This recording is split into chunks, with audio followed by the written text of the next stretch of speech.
Good evening and welcome to the Kim B. Davis Show. I'm your host, Kim B. Davis, and this evening we have one of our favorite podcast guests. His name is Mr. Eric Harp. He is our certified professional fitness trainer, and this evening we're going to talk about current events and the importance of breathing while we exercise. Good evening, Mr. Harp. How are you? Mrs. Davis, it is always a pleasure to be in your presence. Thank you very much for inviting me. This once a month gig, I love it. Thank you. And we love having you here on the Kim B. Davis Show. So let's get to it because we have so much to talk about. So, it's a lot. So let me see if I can break some stuff down and then you can explain to us what's actually happening. So we have two very important trials happening right now. We have the Kyle Rittenhouse trial. And just as a reminder for those who may not remember or are not aware, Kyle Rittenhouse shot three people. He killed two. One is seriously, as they said, maimed. I'm not quite sure what maimed means. I don't know if that person is paralyzed, has some nerve. He cannot use his bodily functions as he should be.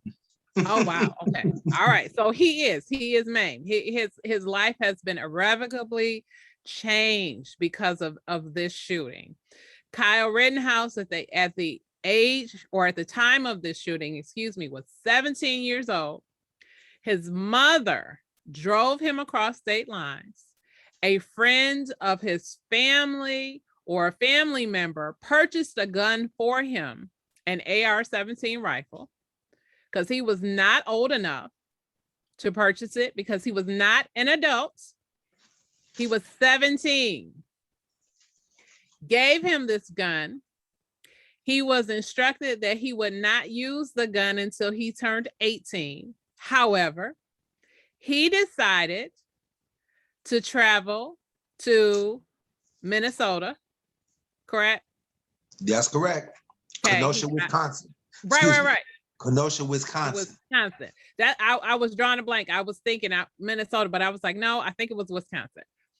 So Kenosha, Wisconsin. His mother, because I forget where they're from, but they're from someplace else, but they had to drive across state lines from one state to Wisconsin, dropped him off because he says that he was going to protect businesses and minister aid to those that needed it at the time of the protest.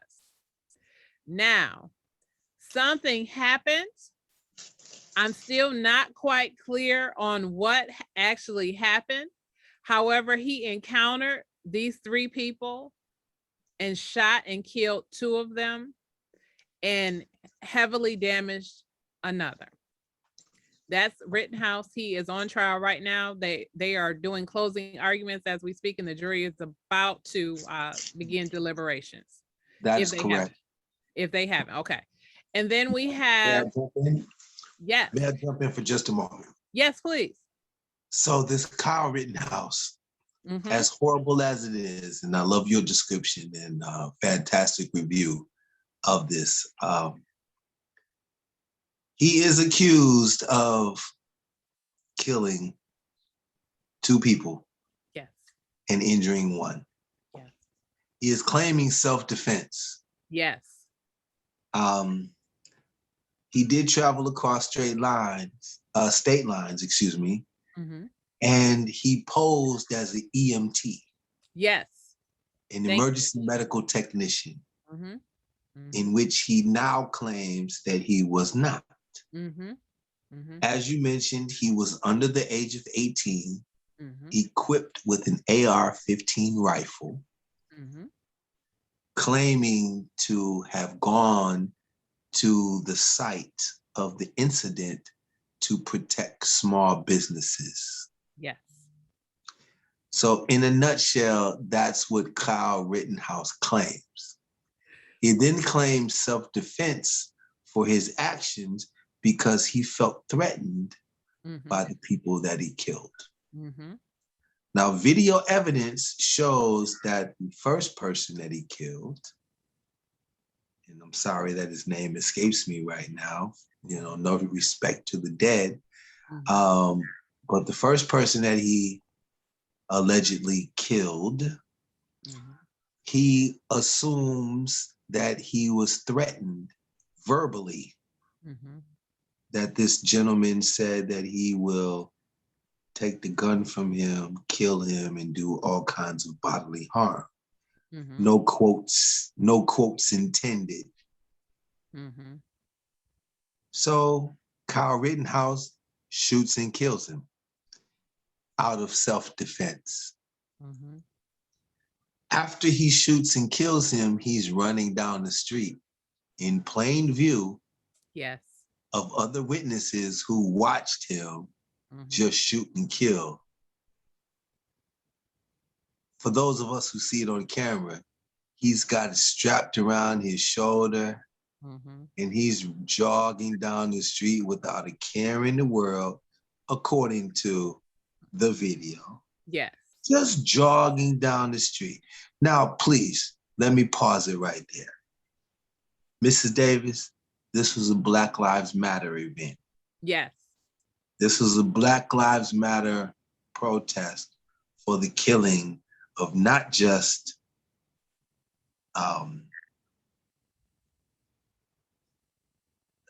help me. Not just for the killing of George Floyd. It was for the Not just for the killing. killing of George Floyd, but the It, Jacob Blake. yes, it was about Uh, Jacob Blake because the thank police you. officer had shot him and paralyzed him, and Thank you. because the police department and others were trying to justify it, saying that Jacob they Blake. were right. That they Jacob Blake was on my head, but please forgive me. I could okay. not remember George Floyd at the moment. Yes. But the George Floyd and the Jacob Blake happened within months of each other. Mhm. So they coincided with each other, with each other. And Mhm. so the Black Lives Movement had a protest. Mhm. Now, what's amazing is that in some views, it was a violent protest that destroyed businesses and destroyed the fabric of America. Mhm. That's in some people's view. Yes. Whereas the January 6th riot, Exactly. Mhm. hey, it was just some peaceful protesting. Mhm. It was just some visitors who came by and just wanted to take a look at how Congress works. While they broke glass, while they I broke mean, into again, congressional offices and again, stole again, property. and I'll jump back to that moment in just a moment. Mhm. However, um, this is what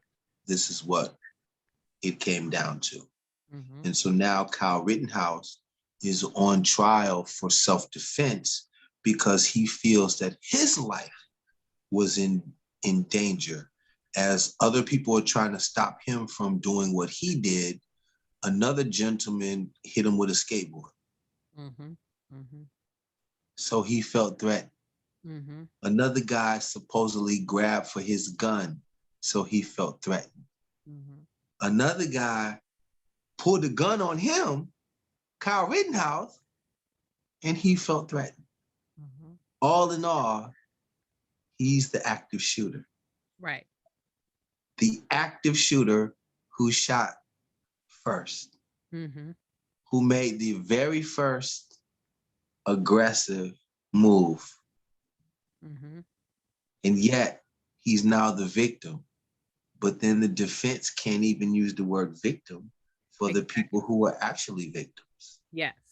But yet the prosecution can use the words aggressor, Mhm. writer, Mhm. um, Mhm. uh, all Mhm. these different kind of words to describe how aggressive someone may have been, but Mhm. not to describe the actual victim who Mhm.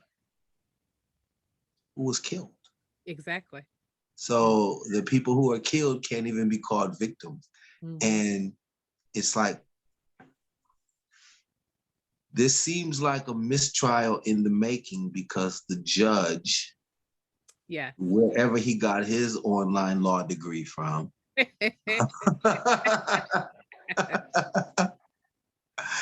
seems to be making it a mistrialable trial. And now they're in deliberation. Now, please excuse me for my long-windedness, It's okay. but that's only Kyle Rittenhouse. That's just the first one. Right. So the next one is the Ahmaud Arbery trial. Yes. Now, the Ahmaud Arbery trial, a jogger who was killed while jogging, supposedly because he looked at some vacant property. Yes. Which other people have been caught on camera looking at as well and survived. He was accused of being a thief and stealing something from this vacant property, which I'm sure, what could he steal? Some lumber? What could he steal? But he was accused of stealing because he's Black, and then some white residents in the neighborhood, father and son, along with a neighbor, yes, jumped in their car with their cell phone ready to record to make a citizen's arrest. And while they make the citizen's arrest, they kill this man and accuse him of resisting the citizen's arrest. Yes. And so now they're on trial, claiming self-defense. Exactly. And one of the ironic things that I found interesting about Georgia, they actually had a law, and I use the word had intentionally because it has since been rescinded from the law books, essentially. Any citizen could conduct a citizen's arrest, I guess, if you had probable cause. I'm not sure what all the details are, but apparently I know this has been a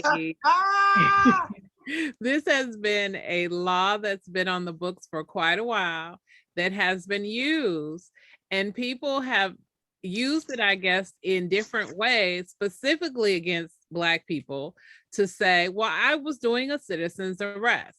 Because one of the first things that we heard out of the father and son, well, he disobeyed a command. We told him to stop. Isn't that what George Zimmerman said when he shot Trayvon Martin? He disobeyed. He was supposed to stop because we have the privilege, because I have a gun. I am who I am. And this is my neighborhood. This is my block. You have to do what I say. Now, Mr. Harp, I'm gonna share a little bit because I know you live in LA and you understand gang culture very well. Is that not something that gangs do? Because from what I understand, and I don't know enough about gang culture, but I understand that there are certain places in LA that you cannot go if you don't have certain colors. And I'm just saying this now to educate me if I'm incorrect. I've also been told that if you live in that neighborhood and that if you don't do what the people who are in the gang say, there are going to be some problems for you. Is that a correct or is that an incorrect statement? Well, let me first say I am from Detroit. I lived in LA for quite a while. I'm not fully versed in the gang culture.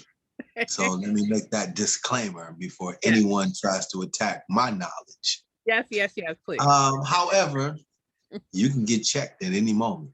Right. You can get checked at any moment. And if you don't know what you need to know, then you can get serious. There can be some serious repercussions. Okay. That said, yeah. You might not want to be out of place or out of pocket, right? You know, at any moment. So always be prepared. But Mrs. Davis, what is so amazing is that African Americans, Black people, however we want to categorize us, wherever generation you come from, colored people, Black people, wherever. We're assumed criminals until we can somehow prove we're not. Yes. We're assumed bad people, capable of doing the worst until there is somehow we can show that we're not. I'm safe. Right. I'm one of the safe ones. You know, that kind of thing.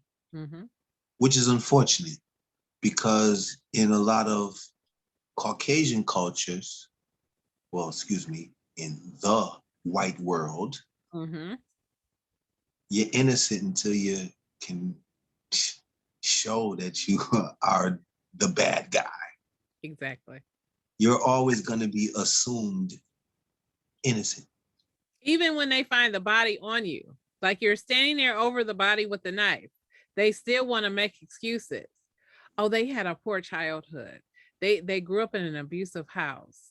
They were sexually molested. They had predilections. They're mentally something is wrong. But when it's Black people, African Americans, as you said correctly, it is assumed that you are inherently criminal. Exactly.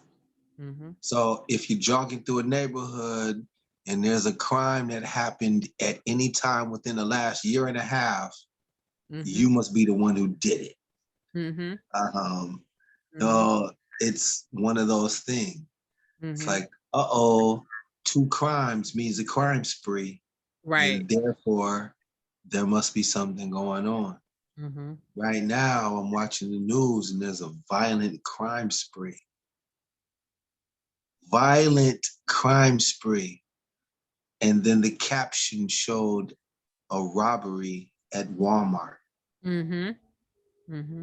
with a Caucasian couple, with a white couple. See.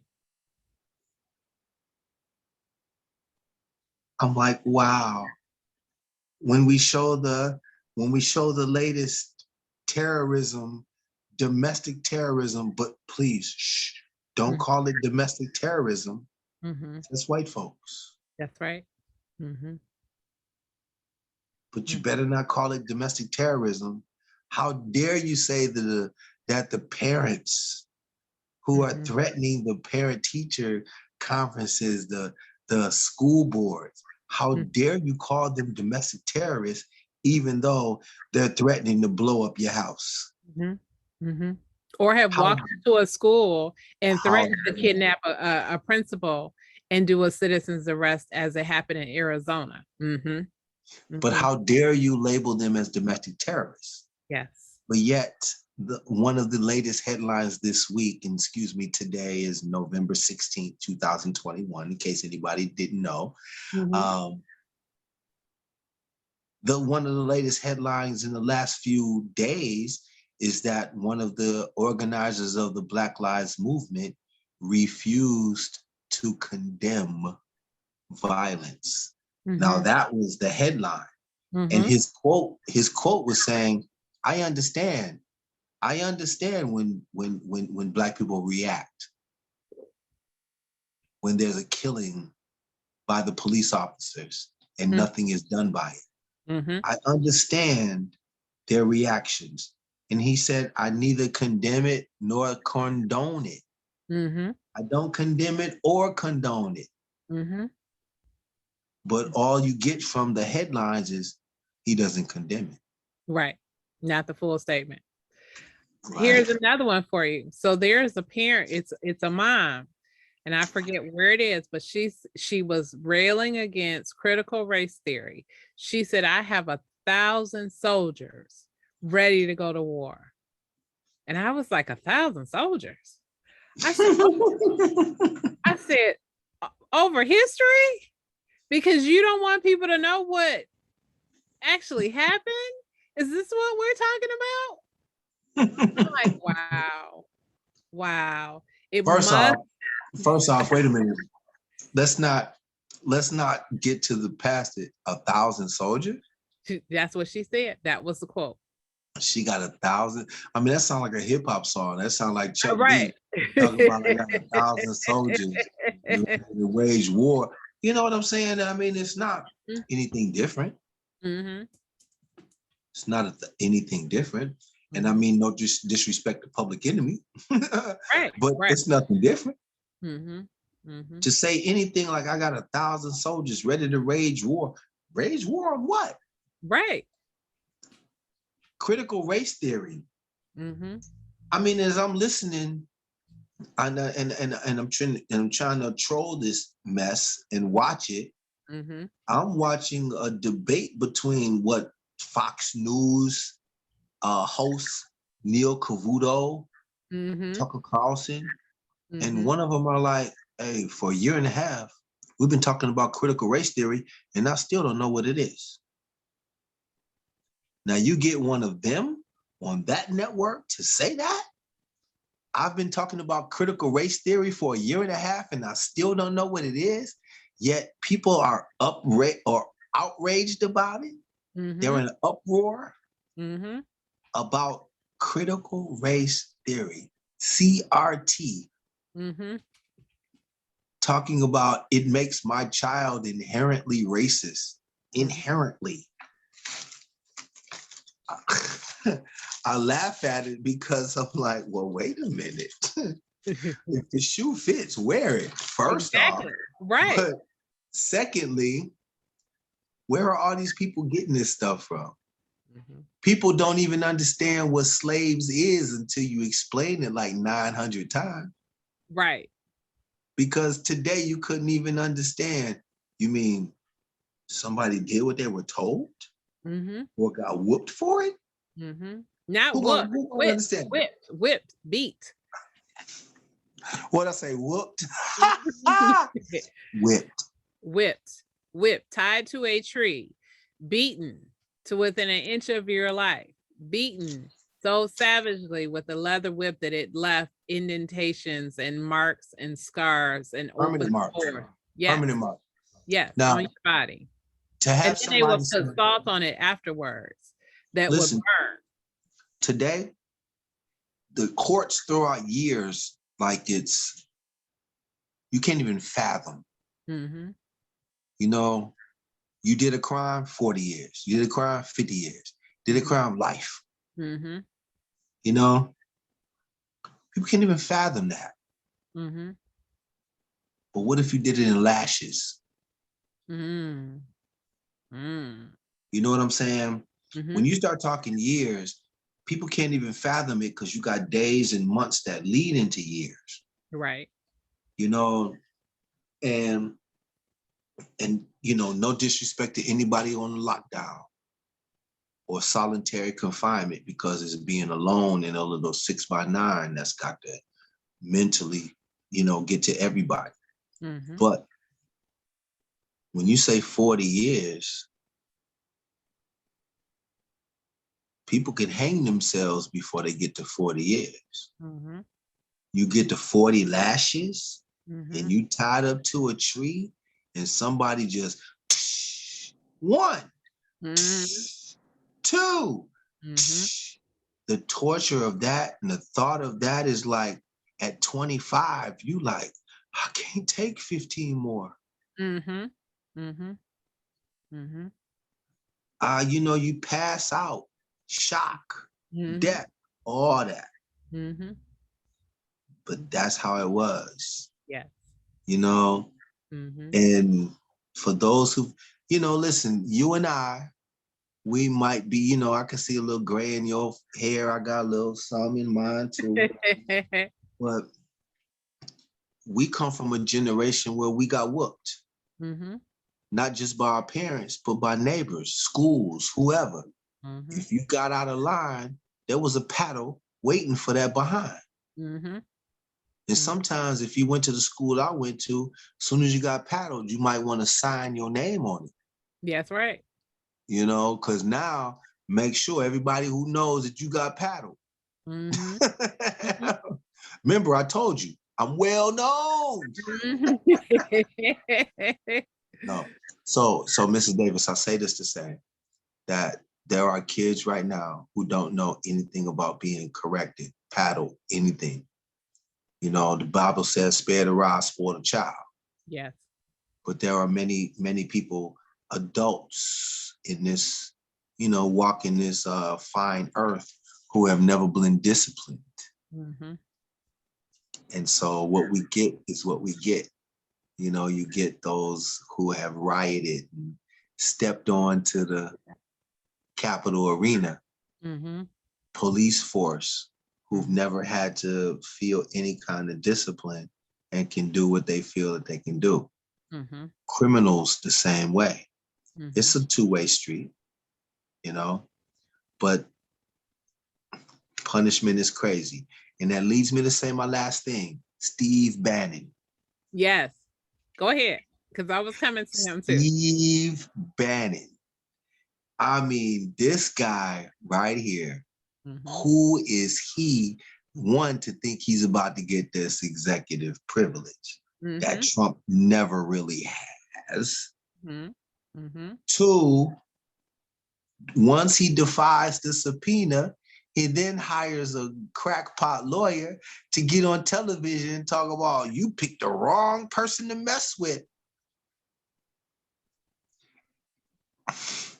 He's going to destroy Biden's presidency. Please, you see me right here. I got to make this known on your podcast. This light that's shining on me, I know it's light right here, but believe me, it's dark around here. I can't imagine this kind of privilege that's being smacked in the face of the rest of America. Yes. Yes. Mm-hmm. This kind of, wait a minute, and he's not going to jail before his trial? Mm-hmm. Mm-hmm. Mm-hmm.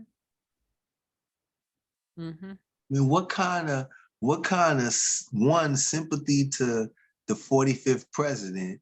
What kind of two is the lack of cojones, balls, nuts, mutts, whatever you want to call it? Courage is what I'm saying.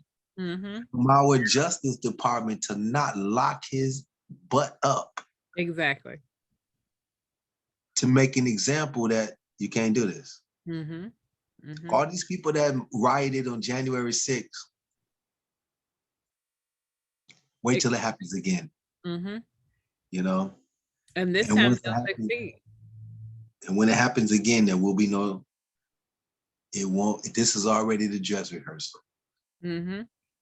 Just like with 9/11, you had the precursor event where it hit the garage, and then we actually had 9/11 where they were successful. I see a very similar precedent happening here. I'm sorry to be so long-winded on it, but it scares me. You and I talk a lot. You and I talk a lot. So we've gotten to know a lot of these subjects. For a person like me, it scares me because the blindness of not just the people who haven't taken the time to get to know it, but the people who have. So your Mitch McConnells, who's now getting the full wrath of our 45th president, Donald Trump, because he voted for the infrastructure bill. Yes. All of the Republicans who voted for the bill that was necessary are now called rhinos, Republicans in name only. Because they somehow sold out. Right. Whereas the Democrats who didn't vote for the for the infrastructure bill are the, why didn't you help us out? Right. You know?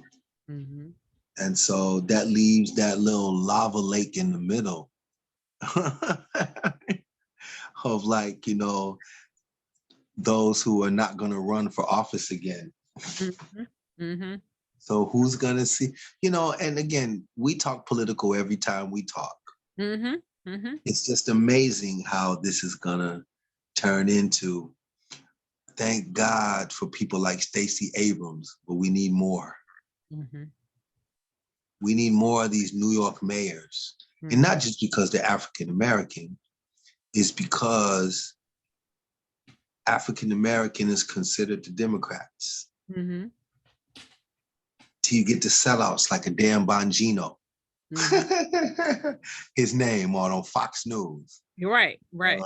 The Candace Parkers, or I'm sorry, not Candace Parker, Candace Owens. Yeah. Please forgive me, WNBA Candace Parker, but Candace Owens. Yes. Larry Elders, who are out here just unfortunately buffooning. It's horrible. It's horrible. It is. Please forgive me for talking so much. Please take me to the next segment. Not a problem. Thank you. You broke that segment down for us very well. So now I need to talk about something very, very important before we get to our fitness segment. You know this. Our audience doesn't know this. My sons contracted COVID from school. Yes. And we went through a very scary time of trying to figure out what to do for them. And the reality is, when your children contract COVID, there's nothing that you can give them. The doctors that we talked to, the doctor was like, make sure they stay hydrated. Take, if you're taking vitamin C and vitamin D, do that. Make sure that they're getting rest. If they feel any kind of discomfort, Tylenol. So a friend of mine was telling me about the monoclonal antibody treatment. And I said, isn't that what the crazy people that we see on social media always talking about? Well, I'm not taking the vaccine. I'm doing the alternative therapies. Come to find out, it is a legitimate therapy. It is a man-made protein that is given to you through IV infusion or 4 injections. And what it does, it helps to boost your immune system. So if you are in the United States, it is called, you can go to the website called crushcovid.com. Crush is CRUSH COVID, COVID, Crush COVID, one word, .com. You will go in, look for the tab that says Find Treatment Centers. Click on that, put your zip code or your state in, and it will give you a list of different treatment centers. And then you call and you set up an appointment to either go or have a mobile service come to you. So here in Michigan, in Detroit specifically, I was able to find a location and they have a mobile unit. So we actually had someone come to our home, administer this to my son. And unfortunately, only one of my sons could get it because you have to be 12 and older. He had just turned 13. So my youngest son, who is beneath that, could not get it. And this tech administers this treatment, and then they watch you for about 45 minutes to an hour or even 2 hours, depending on if you have a reaction. Reactions are generally fever, rash, nausea, maybe body aches. My son actually had none of those symptoms. So the tech only had to stay for about 45 minutes. He said, everything looks good. He said, you should expect to feel better within 12 to 24 to 48 hours. My son, meaning hours, right? So my son felt better within 24 hours. So from last Wednesday until the next day, that Thursday evening around the same time he had the treatment the previous day, he felt like he was back to his normal self. So I'm encouraging people to go out and get this treatment. Again, the website to find out more information is crushcovid.com. Now, I wanted to talk about COVID because we are still in a pandemic. We are still going through this. And unfortunately, Metro Detroit has become a hotspot again, and hospital beds are filling up. And one of the big concerns that I had in talking to people was keeping both of my son's lungs healthy. So here's my question to you, Mr. Harp. What do we do, or how do we strengthen, or that's not the question I want to ask you. What is the importance of breathing in relation to fitness?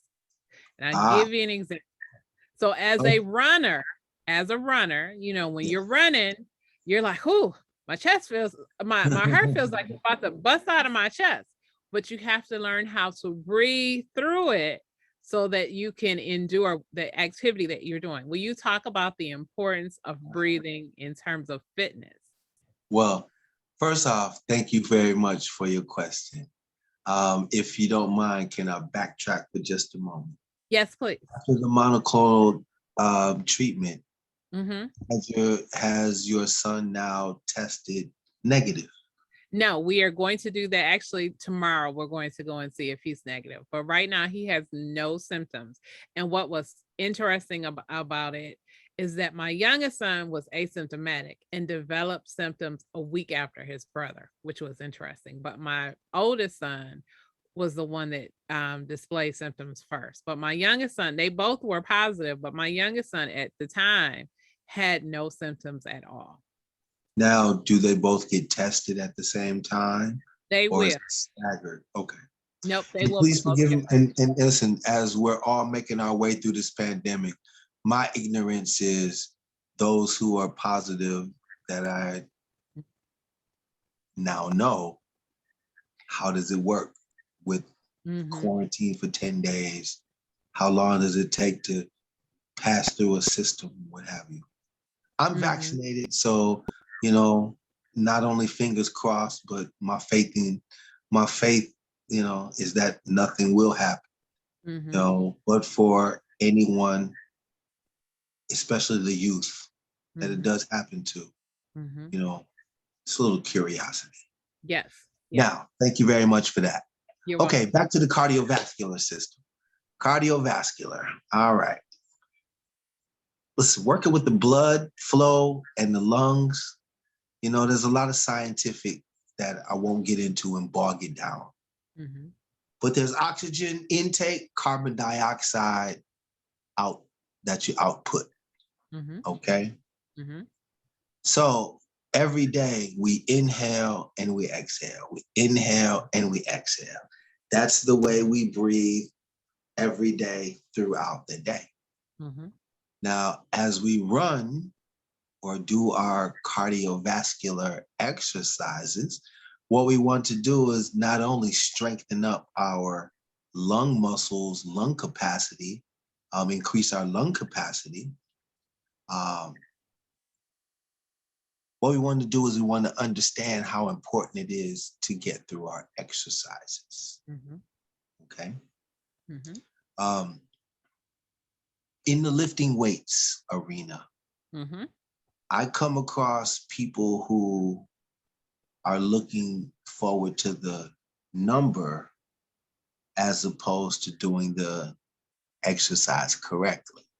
And what I mean by that is there's 15 reps that you're going to do. I see many people take a deep breath and get to 15, and then they're catching their breath. Whereas I try to teach people to inhale first as you move the weight, because there's only two ways to move a weight. You can push it or you can pull it. Okay. That's it. As simple as that sounds. You can push it or you can pull it. And I don't care what direction that you go. You can push it or pull it, push it or pull it. Now, you might not see my hands, but any direction you go, you can push it away from you or pull it towards you. Okay. So the first move is a deep breath and then move the weight. And as you move the weight, exhale. Okay? Okay. As you bring the weight closer to you, inhale again and push it out or pull it towards you with an exhale. Okay. You know, now it may help to count. So as you breathe out, you can 1, 2, 3. Whether you're pushing it or pulling it, it doesn't really matter. Again, this will help the pace of the exercise. It'll help to make sure that you're breathing correctly. It'll make sure that the oxygen and your carbon dioxide stay at a balance, okay? Because you need all the oxygen intake, but you got to get rid of all that CO2 as well, okay? And that's going to help to clean out your muscles, to keep your muscles from cramping up, all right? Breathing is something we have to do just to get through every part of the day. Yeah. So when you're working out, it only makes sense to work out with your breathing. Okay. Mm-hmm. Now it's a little slower process for some. Mm-hmm. And that's okay. Take your time with it. Rome wasn't built overnight, and you're not going to get that chiseled body overnight. So take your time with it and breathe. Breathing is the most important thing. And the more you breathe, the more you'll start to see results happen. The more you'll start to see your body adapting to what's going on. Again, without getting too scientific, the carbon dioxide, the more you hold it, and the more you hold it, the more you hold it as you're doing the exercises into your muscles, only causes cramps. Mm-hmm. Doesn't allow for the carbon dioxide to release from your body. Mm-hmm. So you're just putting more oxygen to turn into carbon dioxide later. And it's got to come out some way. Right. Right. Okay. Okay. Your body's a beautiful machine. All right. So one of the things to do is to take your time and inhale, and exhale with the push. Inhale with the pull, exhale with the push. Or whatever the movement might be. Inhale with the pull, exhale with the release. Inhale with the push, the pull. Mm-hmm. Exhale with the release. Try it. You see much better results. Excellent. Excellent. So, what advice would you give to someone, Mr. Harp, if they're experiencing COPD? Because there are lots of people with lung issues, even before COVID came on the scene. So, you have people that have asthma, you have people that have COPD, you have people that have had cancer. Maybe they survived lung cancer and now their lungs are compromised, or even pneumonia or bronchitis. What would you suggest to them if their doctors have given them the go ahead and exercise? What are some things that they can do to protect themselves and to ensure that they're breathing properly as they do these fitness exercises? Well, that's a very good question as well. And I thank you for asking that. The very first thing is see a doctor. Mm-hmm. If you have any kind of asthma, COPD, or any kind of lung issues, see a doctor. There are some treatments along with exercise that are very viable and recommended. Mm-hmm. Now, any exercise, unfortunately, is an at-will exercise. So you do it at your own will, you do it at your own pace. Mm-hmm. It would be great if everybody was a marathon runner or a sprinter, but that's not always the case. So sometimes we have to take it very slow. Mm-hmm. But the more we do it, the more we strengthen up our lung muscles and lung tissue to be able to hold our breath and to work for a little longer. Mm-hmm. Okay. Mm-hmm. So those with COPD, those with any kind of cardiopulmonary disease, always work with your doctor. Anyone with any lung deficiencies, heart disease, blood disorders, any kind of medical disorders that you are aware of, please see a doctor so that you can start any kind of exercise regimen. Mm-hmm. Okay. Mm-hmm. What's also good is a diet. Mm-hmm. I know this is not a lot of time to get into diets, but exercise and diet are very key in order for a healthy lifestyle. Mm-hmm. Got to eat right and you got to keep moving. Eating right helps you keep moving. Moving helps you crave the eating right. Mm-hmm. Mm-hmm. So it's a definite cycle. Now, all of that is your mouth, to your health. Mm-hmm. And that clears your mind because the mind is the biggest muscle. That's right. And the more that you do the right things, the more you'll continue to do the right things. The more you crave the good things, the more the good things will come. Mm-hmm. And, not to sound too much like a cliche, but it's very true. To whom much is given, much is expected. Exactly. And so the more you work out, the more you'll get to where you need. The more you get to where you need, the more you're expected to keep it up. Excellent, Mr. Harp. That is a great way to end our podcast. You know, our interviews go so quickly because you provide us with so much information. Before we go, tell us how we can find you, all of your social media links, and how we can connect with you. My name is Eric Harp. You can find me on all your social platforms. You can send me a direct email at eric.harp9@gmail.com. And Mrs. Davis, it's always a pleasure. See this smile right here? This Kimberly B. Davis show. I'm sorry, Kimberly Bachelor Davis show. Exactly. I know. It's not just a Kim B. Davis show, it's a Kimberly Bachelor Davis show. So, hey, it is always a pleasure, and thank you for inviting me. No problem. Thank you for being on our show. Thank you guys for tuning in. We hope that you will join us next week. You know that you can find me on Facebook, Twitter, Instagram, LinkedIn, Snapchat, TikTok, and everywhere on social media. And you can find me, as Mr. Harp said, it's Kimberly Bachelor Davis. Bachelor is spelled BATCHELOR.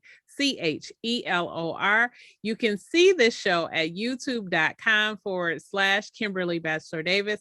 You can also listen to this show on Apple, Spotify, Stitcher, and Google. And you can find out more about me as an author at kimbdavis.com. Thank you again for tuning in. I hope you'll tune in to our next show. And as always, remember, be magnificent.